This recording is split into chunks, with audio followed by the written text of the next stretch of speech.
The second question from Mohammed Yunus, Mumbai, India. MashaAllah, you have a family of Daees. What would be the criteria you would look for while selecting a life partner for your son Fariq, considering he's also a Daee? Brother Mohammed Yunus has posed the question that what would I look for in a life partner if I have to choose a life partner for my son Fariq, who's a Daee. Number one, the choice will depend on my son, not on me. Because my son would be leading a life with his wife. He should select the right one. But naturally, I being a father can give guidelines because of experience. If I was to guide my son, and he already is aware of the criteria, and we discussed this many times, Alhamdulillah, we are on the same wavelength. And the reason is because of my wife. Whatever my son today is, and my daughters, maximum credit, you could say 80% or more, goes to my wife. And I pose this question very often, that when is the latest you would like to plan for the future of your son? So some people say, I would like to plan maybe when my son goes in university or my daughter goes in university. Some people say when she would go to college. Some would say in school. Some would say, I would plan for my children when they enter nursery. But the Islamic method is, and the Islamic criteria is, that the latest you plan, not the earliest. Latest is when you select a life partner. When you select a life partner, then you're planning how would you want your children. So I wanted my children to become Daees. That's the reason I selected a Daeya. I wanted them to be religious. That's the reason I selected a religious girl. And today, most of the people think that my children are Daees and Alhamdulillah, ahead in the field of Dawah and Islam, Alhamdulillah, is because of me. If percentage-wise I have to give marks, I would say 80% is due to my wife. Alhamdulillah. My guidelines is there, my support is there, everything is there, but the credit goes to my wife.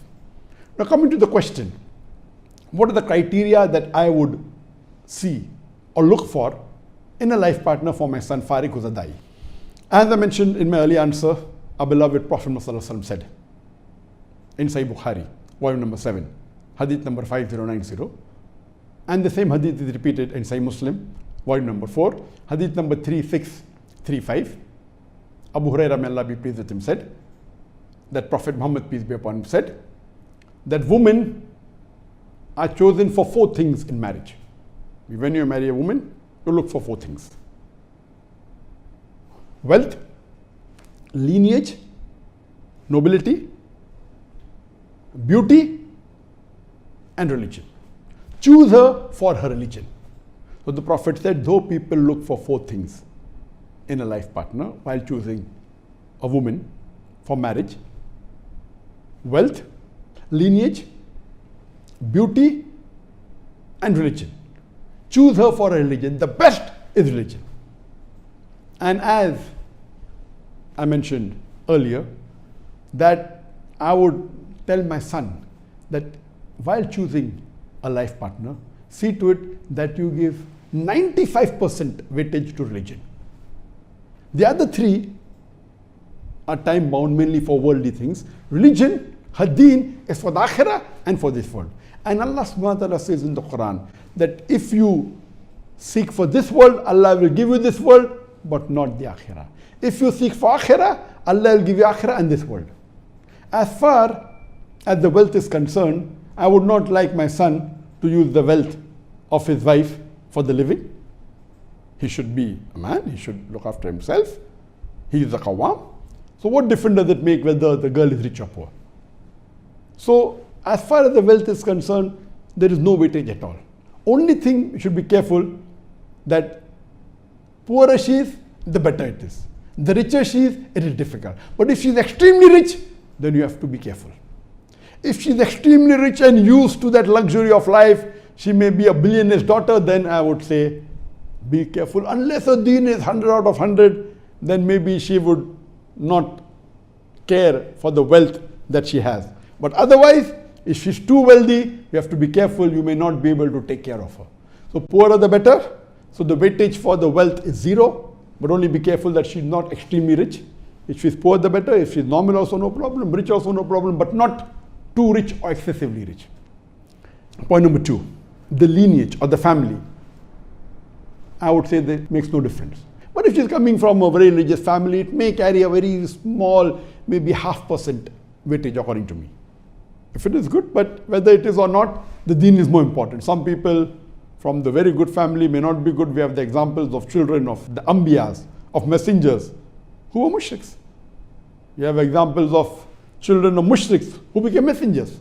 So you have both these examples. So lineage is important, but not that much. I would hardly give any weightage to that. Maybe 0.5%. As far as beauty, she should not be repulsive, but natural. My son should like her.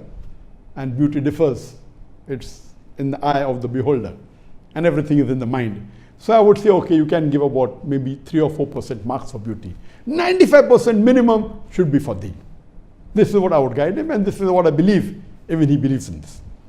Regarding the criteria and the requirement, but natural, the basic requirements that a Muslimah should be. In the criteria, I would have 8 criteria which are compulsory. Number 1, she should be a practicing Muslimah following Islam as per the glorious Quran and the Sahih Hadith. And she should do all the fara'is.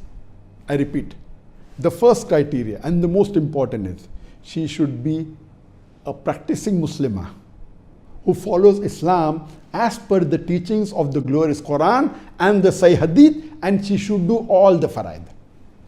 All the fara'id means all. She should have tawheed, she should have taqwa, she should pray 5 times a day, she should give zakat if she has to give, she should fast in the month of Ramadan, if she has to do hajj, she should do it. Hijab and all these can speak for hours together. Number 2, she should abstain from all the haram activities. All the major sins, all the minor sins, as much as possible, but natural. If it's 1 or 2 minor sins, no human being can say that he does not sin at all. But abstain from all the major sins, abstain from all the sins if possible, almost all. Number 3, she should be virtuous and do as much as mustahab, as much as sunnah of the beloved Prophet Muhammad. Third is a virtuous girl who follows as much as sunnah of the Prophet, does as much as mustahab, what is recommended in the Quran and Sahih Hadith. That is, her taqwa level should be high, believe in tawheed. Besides the 5 times salah, she should offer the tahajjud salah, she should pray the sunnat muakkada, the sunnat ghair muakkada, she should give charity besides the farz zakat, besides fasting in the month of Ramadan, she should fast the day of Arafah, fast the first 9 days of Zil-Hijjah, the 3 days of Muharram, 9, 10, 11, she should keep the 6th fast of Shawwal, she should fast 3 days the Ayyamul Bid every month, she should fast on Monday and Thursday, and so on and so forth. As much as of the mustahab as possible, as much as virtuous as possible. And this you can speak for us together on the 3rd point alone. The 4th point is she should have the passion for Dawah and spreading the message of Islam amongst the Muslims and non-Muslims. Passion for Dawah and spreading the Islamic teachings. 4th point. 5th point, she should encourage and support her husband, that is my son, for doing Dawah completely. That means she should support in all the Dawah activities of my son. She should completely support and encourage and help him in all his Dawah activities. Number 6, she should be willing to lead a simple life, which is non-luxurious. Inshallah, my son's life is quite comfortable, but if required for the sake of Islam, she should be able to sacrifice all comforts. 7th, she should be fluent in English, because my son is fluent in English and you would want her to be fluent in English. The eighth is she should be willing to settle in Malaysia or wherever my son would shift, but his plans are to stay and live in Malaysia, so she should be willing to settle in Malaysia. These are the 8 compulsory criteria, if I would mention the criteria for selecting life partner for my son. As far as the criteria which are very important but not compulsory, number 1 would be, I would want her to be fluent in Fusha Arabic. The classical Arabic, the Arabic of the Quran, she should be fluent in that. The reason is that I would want my children to be fluent in Arabic.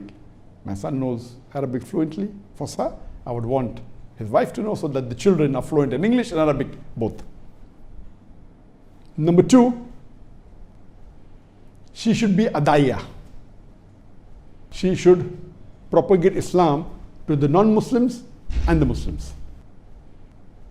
Number 3, she should have a bachelor's degree in any of the Islamic studies, whether it be Islamic studies in general, or in Sharia, or in Quran, or in Hadith. These are preferable, not compulsory. If little bit is less or more, no problem, but preferable. The third is bachelor's in Islamic studies. The fourth is, I would also want her to be a Hafizul Quran. My son is Hafiz, I would want to be Hafiz, so that the children also are Hafiz. And being Hafiz is preferable for doing Dawah. Number 5, she should be associated with an Islamic organization. And number 6, that she should have watched many of the English-speaking Daees, so that she knows what is Dawah and what is the surrounding atmosphere.